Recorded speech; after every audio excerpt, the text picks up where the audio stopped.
Russian President Vladimir Putin says Moscow will partner with Africa to create just a multi-polar world order despite existing geopolitical bottlenecks. Speaking at the inaugural Russia-Africa Ministerial Forum taking place in Sochi, the Russian leader asserted the foundations on which the relationship between Russia and Africa is built remain strong.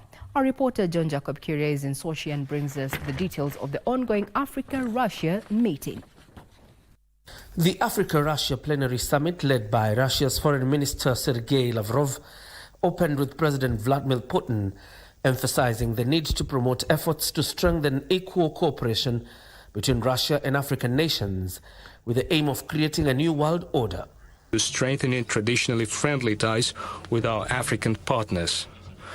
We have common aspiration to building a just multipolar world order, building on true equality and rule of international law, free from any forms of discrimination, dictatorship, or the pressure of sanctions. In what appears to be Russia's renewed efforts to enhance its diplomatic influence within the African continent, President Putin pledged support for Africa's quest for sustainable socio-economic development. African countries enjoy growing respect on the global scene. Our country will continue providing comprehensive support to our African friends in various areas in ensuring sustainable development, in fighting terrorism and extremism, in countering epidemic diseases, in addressing the food issue, and overcoming the aftermath of natural disasters. Russia says external interference by other global powers have inhibited the economic partnership between Moscow and African capitals. We're developing our trade and economic cooperation too. Last year, we have reached an all-time high in terms of a trade turnover, $24.5 billion. But clearly, this figure does not reflect the potential that exists.